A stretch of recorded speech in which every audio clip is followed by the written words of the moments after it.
আসসালামু আলাইকুম। আমি সাবিনা আপনাদের মাঝে একটি রেসিপি নিয়ে আসলাম। আমার আজকের রেসিপি পুঁটি মাছ, তার মানে সরপুঁটি মাছ। সবাই কেমন আছেন? ভালো আছেন?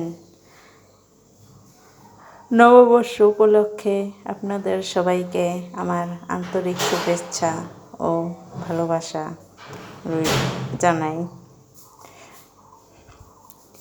আজ আমি একটি স্পেশাল রান্না করেছি।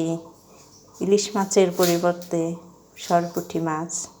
দেখুন কেমন হয়েছে। ভালো লাগলে লাইক দিয়ে দেখবেন সবাই, আর কমেন্ট করে জানাবেন। বেশি বেশি শেয়ার করবেন। ইউটিউব থেকে যারা দেখবেন তারা আমার চ্যানেলে একটি সাবস্ক্রাইব করে দেবেন।